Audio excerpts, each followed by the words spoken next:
Cooper Tires Grand Prix of Toronto for the Cooper Tires USF 2000 Championship. Again, these 16 drivers took to the racetrack yesterday, so they got a feel for it. But this track keeps changing from Friday to Saturday, and even more here on Sunday. They're expecting a lot more grip, but they all are trying to get to the top of the box. Let's have a look at the grid as they get ready to roll out here momentarily for this event, the second head of the doubleheader.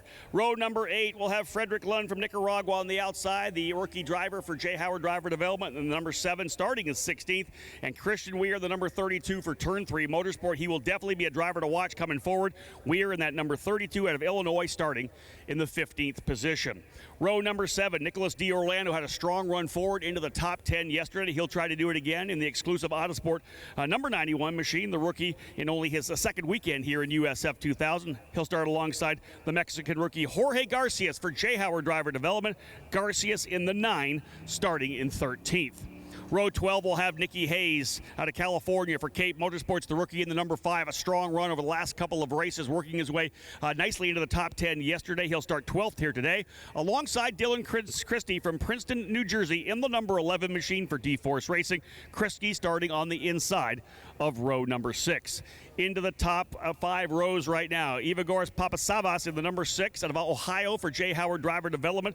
Has been strong with speed throughout the weekend. Did not have a good run yesterday. He will look to rebound for a top 10 today. He'll start on the outside of row 5, and on the inside, Bajoy Garg in the number 12 for D-Force Racing, the second-year driver, starting in the 9th position. Move now to row number 4 on the outside from St. Louis, Missouri for Turn 3 Motorsports, Spike Kohlbecker in the number 33, starting in the 8th position. And inside of that row, Jacob Douglas, the young driver from New Zealand, has had some great runs over the last little while. 5th place yesterday, matching his best finish of the year. Douglas for exclusive Autosport in the number 90, starting in 7th. We'll move now to row number 3 on the outside, the only Canadian in the field, Thomas Nouveau from Quebec, Canada, in the D-Force Racing number 10. He'll start 6th. And on the inside, the Kiwi Billy Fraser, the number 92, trying to rebound from a rough race yesterday. 5th place points in coming in, and the exclusive Autosport driver will launch from P5. Row number 2 is the championship contenders. On the outside, last year's runner-up in the championship currently sits second as well for Cape Motorsports. Michael D. Orlando, the number 4, needs a race win to get himself back into championship contention with just one more weekend to go. The triple header at Portland International Raceway on Labor Day weekend. Both these drivers fighting, and on the inside, the driver who won yesterday. He's got a great streak of podium finishes coming. Pabst Racing's Miles Rowe, the number 22, your point leader, extended that gap yesterday. He'll try to go after yet another podium here today. 16 drivers in the field. We'll put 2 on the front row. Off pole out of Arizona, Jagger Jones in the number 3 for Cape Motorsports, starting on the outside of row number 1. And the driver who will launch from P1 once again will be Jace Denmark in the number 23 for Pabst Racing. Starting from the pole, 3rd place in points. Denmark looking to grab another race win to add to the 2 he's already got this season, to see if he can't put himself in the championship discussion for the season finale in Portland as well. Denmark and Jones on row 1, Rowe and D. Orlando on row 2, Fraser and Nouveau on row 3, Douglas and Kohlbecker alongside each other on row 4, Garg and Papasavas rounding out the top 10. Christie and Hayes on row 6, Garcias and D. Orlando on row 7, and Weir and Lund on row number 8. Again, 16 drivers getting set to go, all of them in the Tatis USF's 22 chassis, a brand new halo on the cars for this year, increasing the level of safety in both USF 2000 and Indy Pro. And we'll have this halo as well on the brand new USF Juniors JR23 next year. All these cars powered by engines built by Elite Engines out of Wisconsin. So about set to go here once again, folks, as the 16 drivers set to go. The championship, of course, coming down to it here. Just 4 more races, 1 here and 3 in Portland. And over $400,000 in scholarship up for grabs for the champion to move to Indy Pro 2000 in 2023. That's the battle right now between Miles Rowe and Michael D. Orlando. The fight will continue to the West Coast, to the Pacific Northwest up in Portland in just over 6 weeks' time. But it is time now to fire things up, folks. Joining me down here on pit lane to command these drivers to fire up from Cooper Tires, their executive account manager here in Cooper Tires Canada. Joining me today, Patrick Myron. On behalf of Cooper Tires, drivers, start your engines. Engines coming to life on pit lane. Todd Lewis, about time to go racing with USF 2000. Thank you, Rob. There is no better sound than hearing those cars come to life out on pit road, and we will get the first race of the day going here momentarily out on the streets of Toronto. USF 2000 cars put on a very good show yesterday here on the streets of Toronto, and looking forward to another strong outing for these cars. It was Miles Rowe who seemed to leave with a determined effort once they dropped the green flag and had the field headed into corner number 1. Started third yesterday, came away with the victory, and Miles Rowe picked up another strong victory yesterday. Looking forward to it again today. Jace Denmark, who started on the pole yesterday, will come home in the runner-up position. And Jagger Jones, what a sensational rookie season he is having right now in the USF 2000 series, and hopeful to soon be moving up, it looks like, into Indy Pro or perhaps beyond at Indy Lights. There you see the familiar look as the cars begin to string out, moving down the front straightaway, headed towards corner number 1. They'll proceed through single file, giving themselves just a little bit of room. Want to weave around a little bit, try to get some heat and temperature into those Cooper tires. Also a little bit of heat and temperature into those brakes. Drivers will be calling upon them very quickly, heading into that right-hander as they fast approach the Princess Gates and then make their way down onto Lakeshore Boulevard and head towards another hard braking zone and come through corner number 3. Yes, the familiar weaving back and forth. See the drivers even lighting up those rear tires just a little bit, getting a little smoke in them, getting a little bit of heat in those Cooper tires as they're strung out now along Lakeshore Boulevard. As they move through the back part of the course, the tricky back part of the course, through 5, 6, 7, 8, and then 9, 10, and 11 back out onto the front stretch. They'll be formed up in rows of 2 for that double file restart to bring the field to green for the first race of the day here at the Honda Indy Toronto. Race day Sunday with an action-packed schedule. There's corner number 5. You can see those cars as they're just beginning to get heat and temperature into those cars, slipping across that patchwork of asphalt and concrete through corner number 5. Rob Howden has joined me back up here now.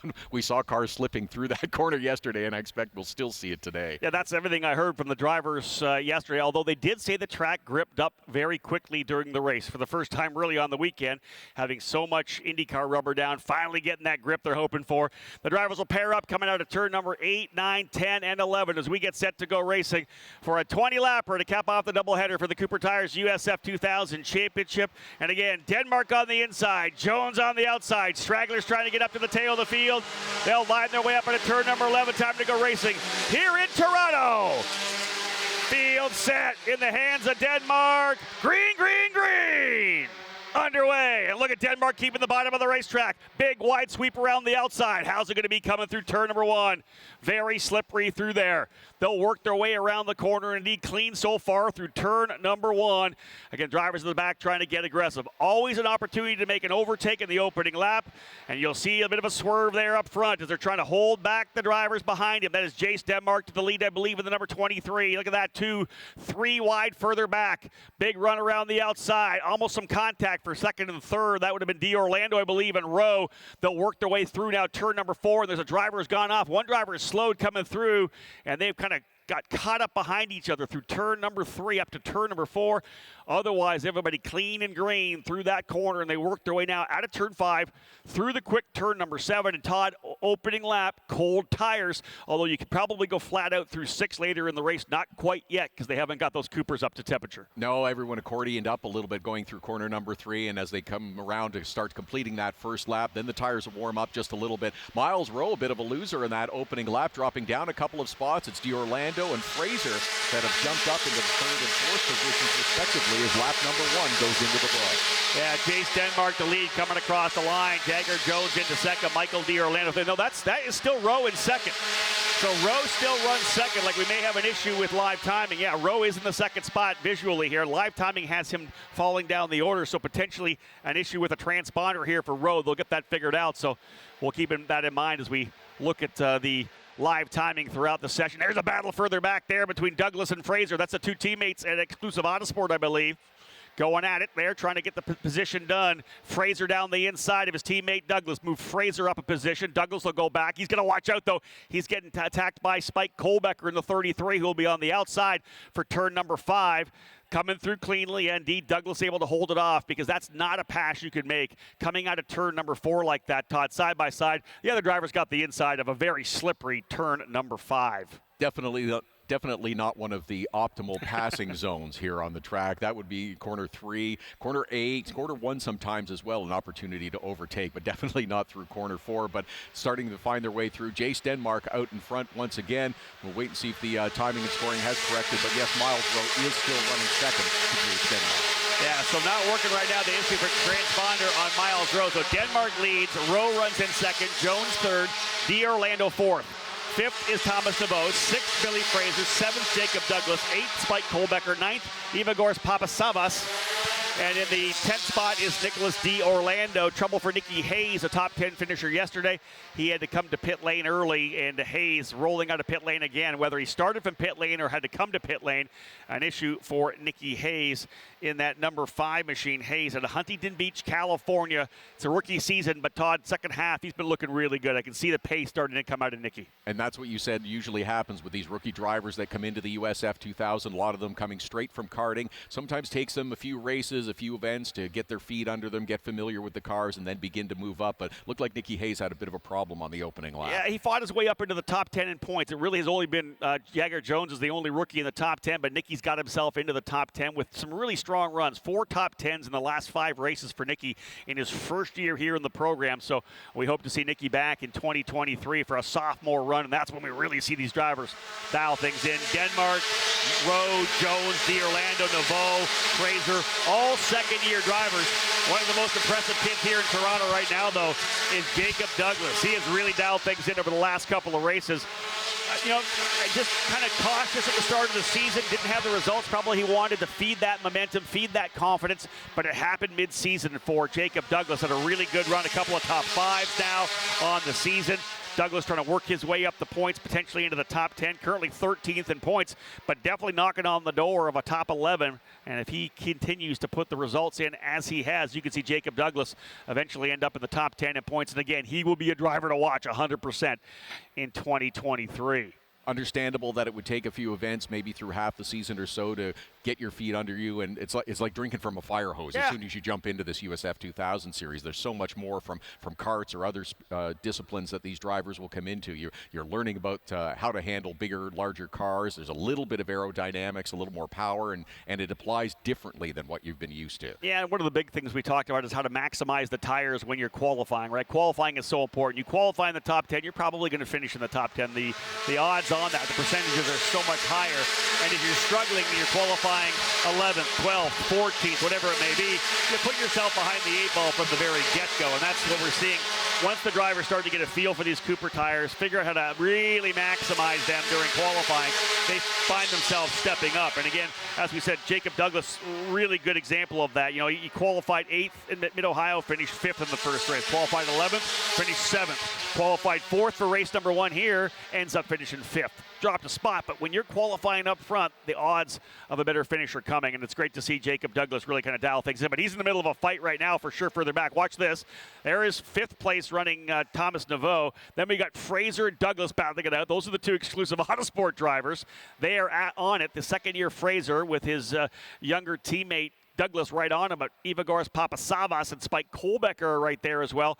This is the best we've seen young Papasavas run here this weekend as well. And again, for him, again, drinking water out of a fire hose, like you said, wasn't able to start the season at St. Petersburg, had a head injury from a wreck in karting in November, had to sit out for the first half of the season, and he has really started to learn. Struggled in the first race he came at Road America, had a better run in Mid-Ohio, and has really been fast here. Didn't get the result yesterday, but he's been fast here. Good to see. As we're completing lap number 5, starting lap number 6, it's still Jace Denmark out in front, and Miles Rowe running second. Jagger Jones in that 3 car looks to be closing in a little bit on the back of Miles Rowe, the championship leader now. He's just kind of inched his way forward over the last lap or 2. Bit of a gap to the leader, Jace Denmark, but Miles Rowe was headed towards the front yesterday, but now he's got to pay some attention to that 3 car right behind him. And really interesting situation for Miles Rowe. Those of you watching live timing will remind you that his transponder not working, so we'll kind of update you as we possibly can with Jagger Jones putting the pressure from 3rd. But for Miles Rowe, For Miles Rowe, here's a guy that comes in with a pretty solid point lead now. 26 points ahead of Michael D'Orlando.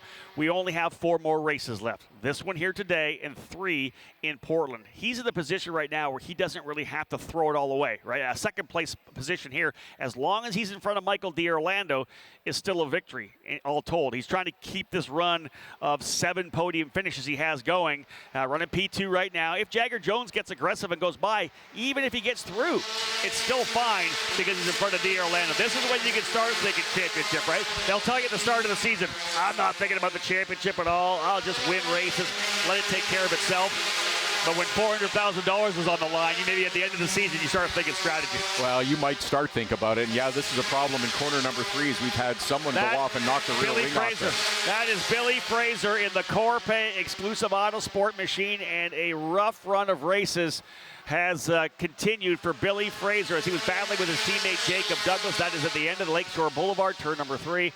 And it has been so tough for Billy Fraser. 4 podiums on the season. 4, 5, 6 podiums on the season for Billy Fraser.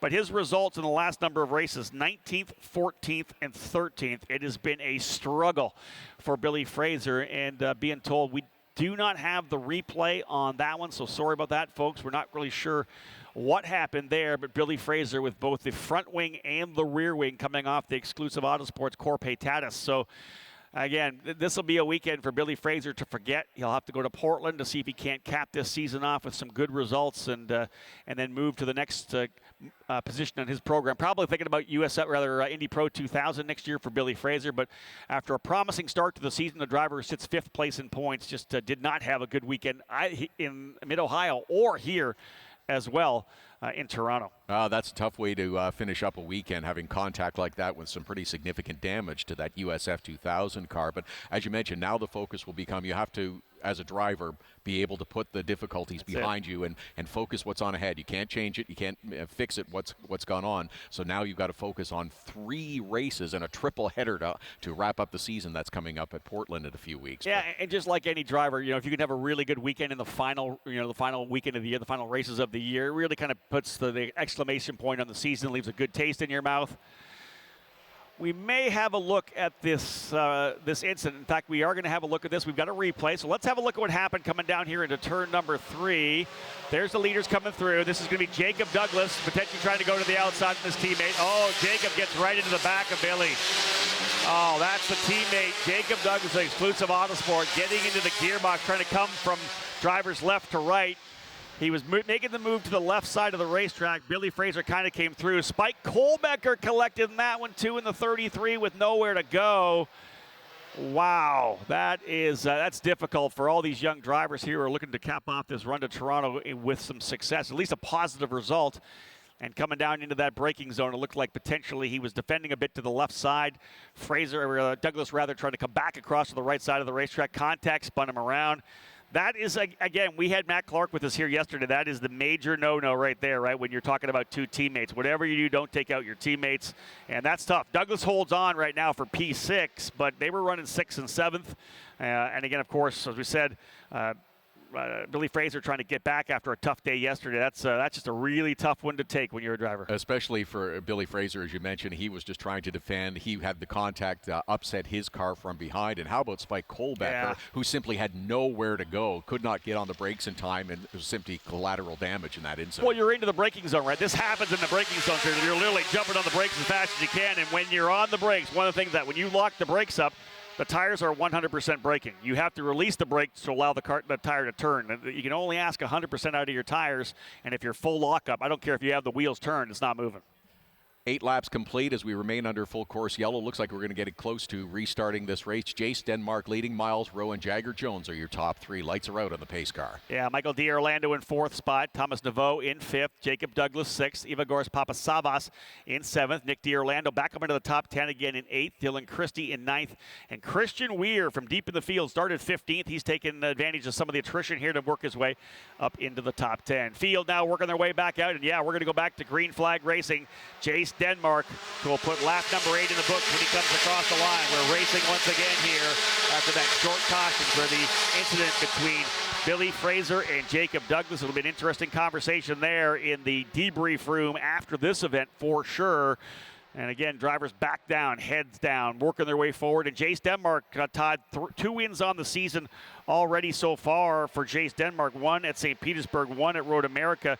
And literally, if he finishes in front of Rowe, he's 39 points back, but he could potentially get it down to the point where we're talking about Jace Denmark before it's all said and done. Look at corner number 3. Jagger Jones was looking up the inside of Miles Rowe, but didn't get it done. Went a little wide, but seems to hold on to the position. He was on it right coming out of corner number 11. It was an opportunity on the restarts. It's one of the best opportunities to gain a spot. But you're right about Jace Denmark. This is almost a must-win for him. It is. To cut into that points gap to have a chance with those 3 races left at Portland. And Miles Rowe, obviously we know he has the speed. He was able to go by Denmark in race number 1 yesterday, but does he roll the dice? You know, Denmark's going to really want this. Yeah, they're teammates, but they're both still trying to race for a championship. Over $400,000 and a scholarship up for grabs. This is exactly what these guys are looking for.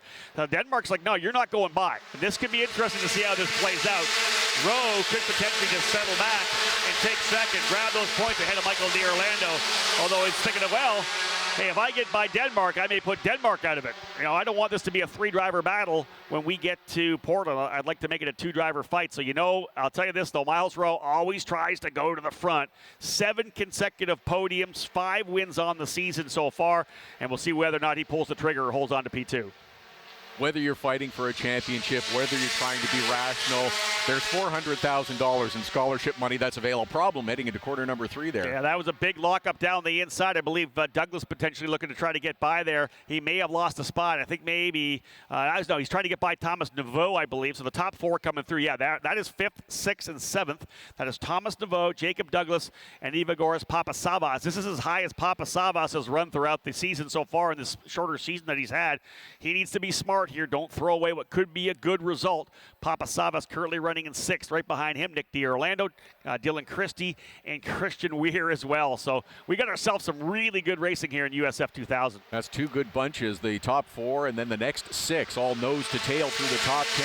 This is the great action that we've experienced all weekend long in the USF 2000. These cars also closely matched. It's in the driver's hands. Do what you can. Get every position that you can. And indeed, these drivers, the very first rung of this Road to Indy presented by Cooper Tires.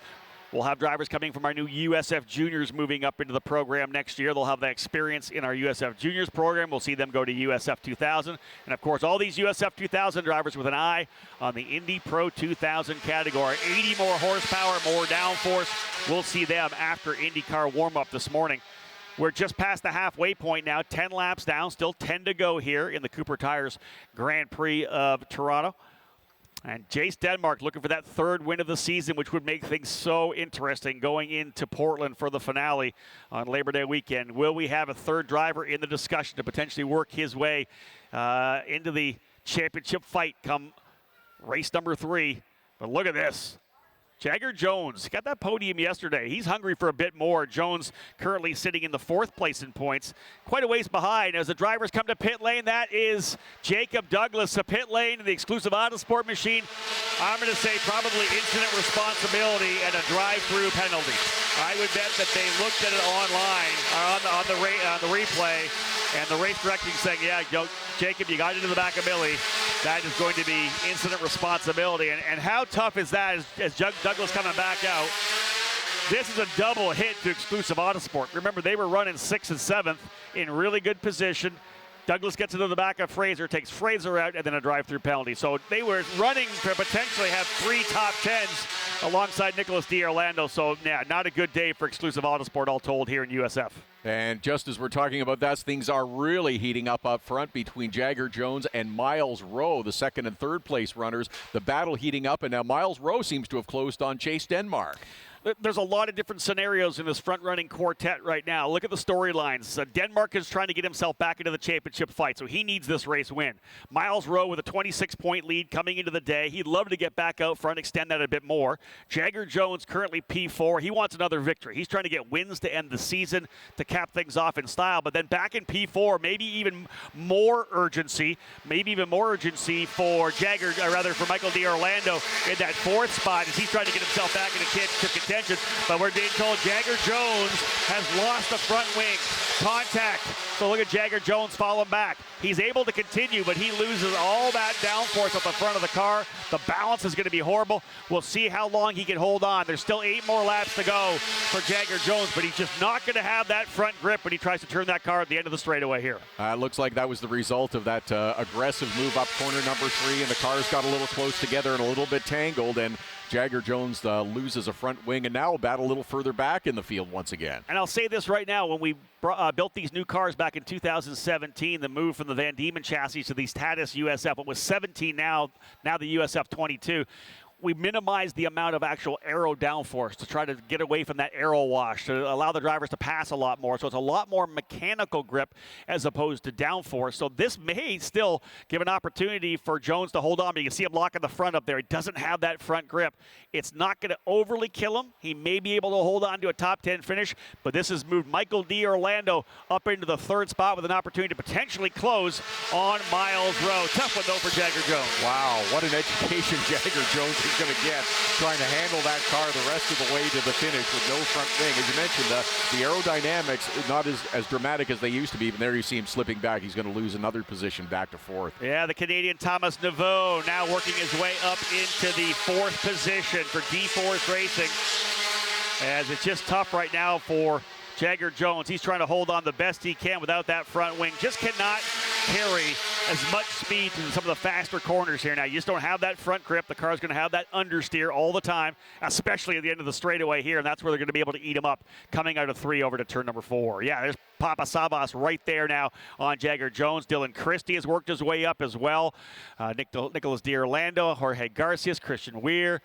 Let's have a look at a replay here, potentially, of what happened to Jagger Jones losing the wing. I know, and we saw this, he was really showing that wing to Miles Rowe throughout the last couple of laps. And actually, it comes off as they work their way out of 6 to turn number 7. It obviously didn't happen there, but potential contact earlier in the lap loosened it up and finally coming off over in turn number 7. Frustrating end to an attempted pass for Jagger Jones, but now he has slipped back a couple of spots, and Miles Rowe up at the front trying to put the pressure on Jace Denmark as they head into corner number 1 in that right turn. Actually, Miles Rowe has slipped back just a little bit. Michael D'Orlando has lots of room right now running in 3rd spot. Hey, what a weekend for Pabst Racing. Augie Pabst and his crew, they qualified P1 and P2 in race number 1. Miles Rowe getting a penalty for blowing the checker flag during that session, dropped him down to 3rd, but they are running 1-2 again here. This is huge for Miles Rowe. He could just sit here where he is right now. He's got some gap on Michael D'Orlando, his primary championship contender. Does he make the move on Jace Denmark? That's what it's going to come down to. Rowe looking to get his 6th win of the season. But as he runs here right now, Todd, this will be 8 straight podium finishes. And consistency wins championships, and consistency, especially consistent podiums, is what starts to turn the heads of IndyCar team owners and team managers as well. They're looking at Miles Rowe very aggressively right now, saying, hey, this kid's the real deal, getting a chance to do a full season, potentially set up to win a championship here in USF 2000. All eyes will be on Miles Rowe for the next couple of weeks.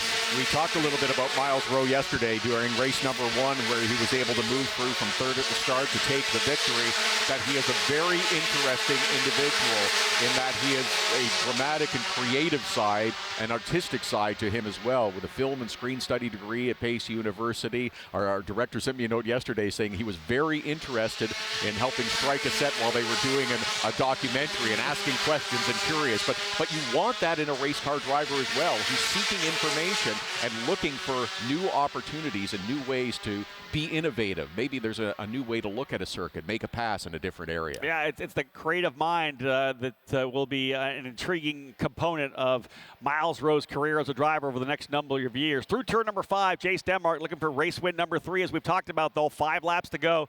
It'll be 4 when they get back to the stripe, and these two Pabst Racing drivers have pulled out to a nice little advantage, over 2.5 seconds back. Actually, in fact, I think it's 3.5 seconds from Denmark back to Michael D'Orlando in 3rd. Michael doing everything he can in the Cape Motorsports machine to keep himself in this championship fight, but to potentially lose another 5 or so points as we head into Portland. But I'll say this, There's 3 races at Portland, 33 points up for grabs every race, 99 points on offer at the season finale. This thing's far from done. A guy like D'Orlando could go in there and sweep the weekend. All it takes is one rough race for Miles Rowe, and everything changes. There's still lots to be done in this season. To quote the classic movie, so you're saying there's a chance. That's exactly that. And even for Jace Denmark, if he's able to come home with a race win right now, 39 points back, already has led the most laps, qualified on the pole, fast lap of the race right now, Michael D'Orlando. He'll take that bonus point for sure, but Denmark doing everything he can to potentially score a win. And this is, again, if you're on the box right now here, you're Augie Paps, you're saying, guys, bring it home with a 1-2 right now. I know, Miles, you want this win, but let's hold on. We saw this at Road America, very similar. They were 1-2 at Road America, and the same thing was said. Denmark got the win, and Miles holding on to second. It's paid off for him. Miles wants win number 6, but to finish second here right now ahead of D'Orlando, maybe even more important as Paps trying to get both the driver championship and the team championship this year. They've never won a driver championship. That's what Augie Paps really wants. Understandably so. The team championships are great, but if you can say yes, and we have the team championship and the driver, that's the best one. Miles Rowe and Chase Denmark continue to battle. Michael D'Orlando, Thomas Naveau, and Dylan Christie has jumped past Jagger Jones into 5th now.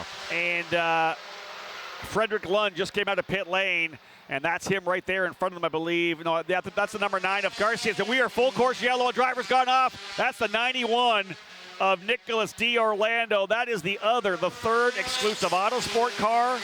All 3 exclusive Autosport cars in USF 2000 with issues on the racetrack. Not sure what happened there. That looks to me, and hopefully we'll see a replay, but a spin of that nature coming through 5, I'm thinking he may have got tapped from behind coming through. That's a possibility coming through there. But this is actually good for Denmark to a certain extent because they were closing up on Jorge Garcias at that point, I think.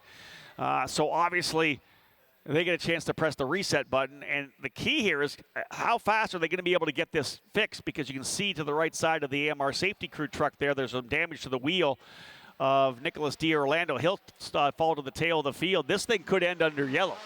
This is what we're going to have to see now. Those tire barriers look to be intact. Doesn't look like there was any significant impact there. Doesn't look like any repairs are necessary there, but it's how quickly can they remove that car? How quickly are they going to be able to get this race back under green?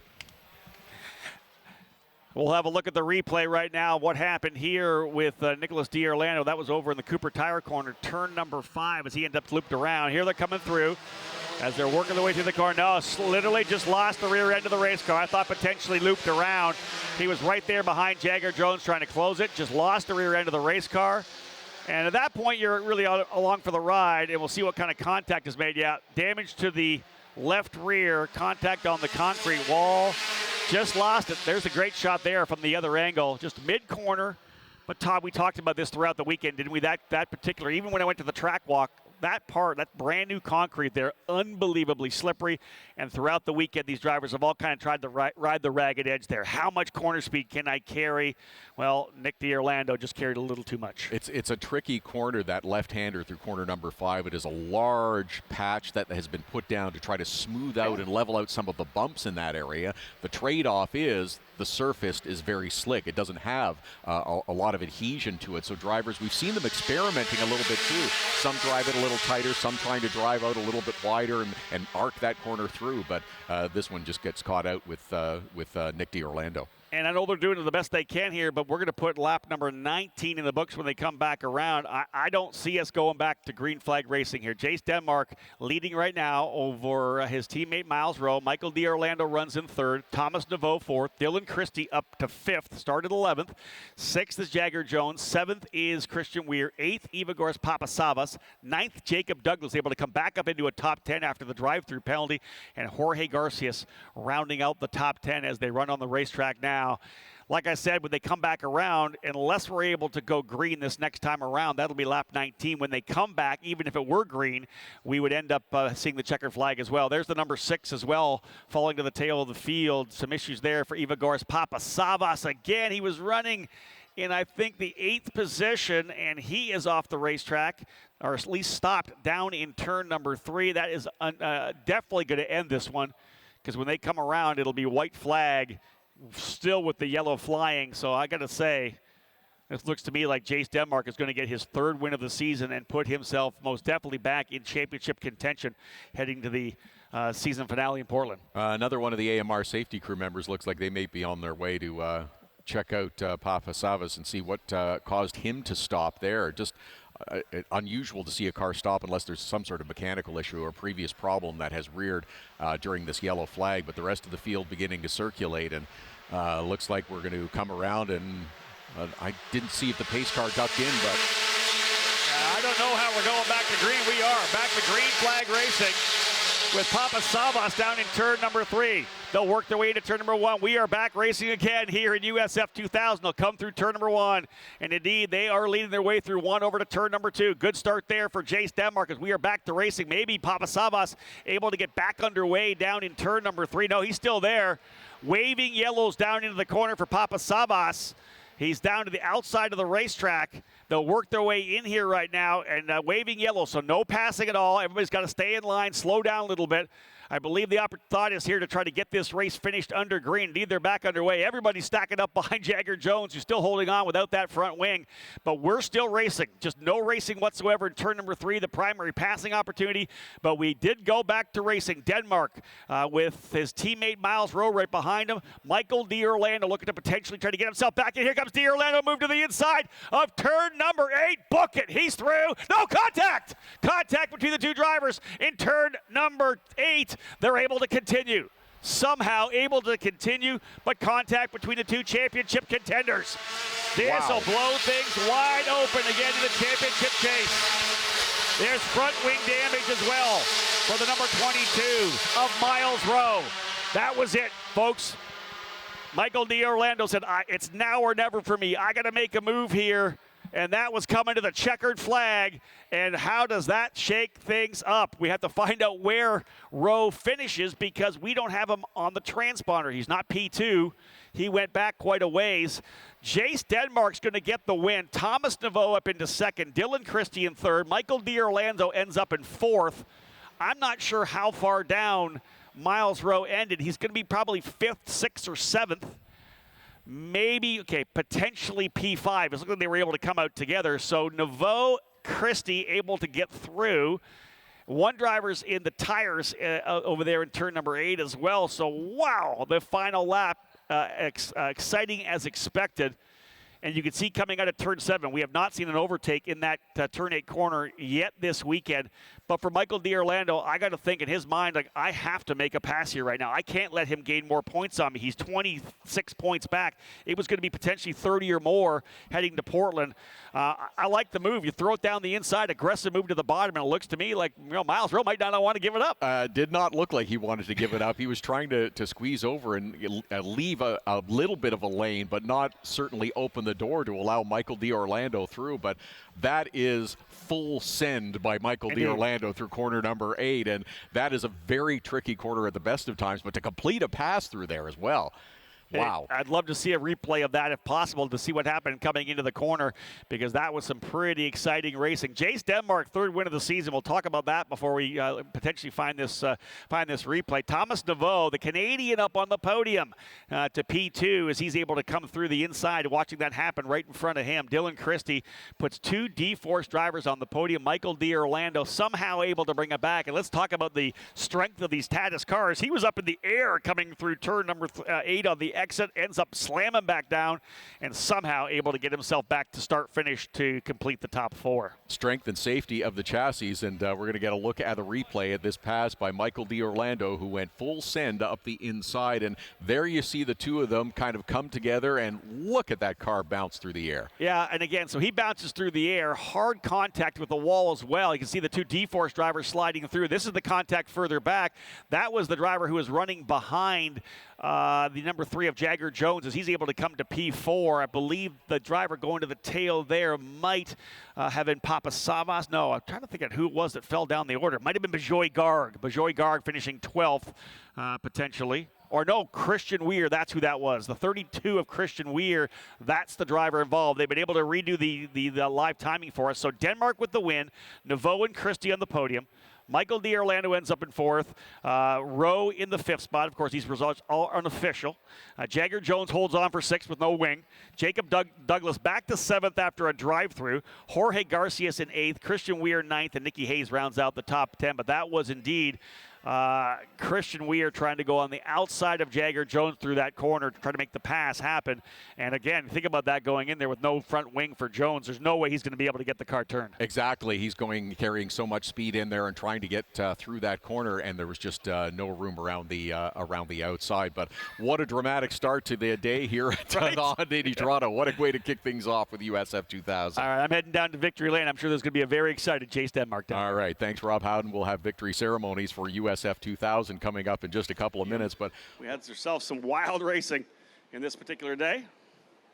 Finishing in 2nd spot. This is a big one, folks. A Canadian on the podium here on the road to Indy. 2nd place today. Put your hands together for Thomas Nemo. Quebec driver finishing in 2nd, and to present him with his trophy, Dominic Fortin will bring some more hardware in here for Thomas, a tremendous young Canadian driver you got to keep an eye on, working his way up the road to Indy, presented by Cooper Tires.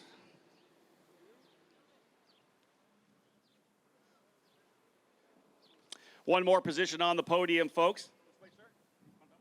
One more position on the podium, and again, the championship has been incredible throughout the season. Michael D'Orlando and, of course, Miles Rowe in the fight. Right there in 3rd, though, lurking, getting race wins, and again, stepping up here today with his 3rd victory of the season. He will be a championship contender when we go to Portland on Labor Day weekend, folks. A round of applause. My winner today in USF 2000, Chase Denmark.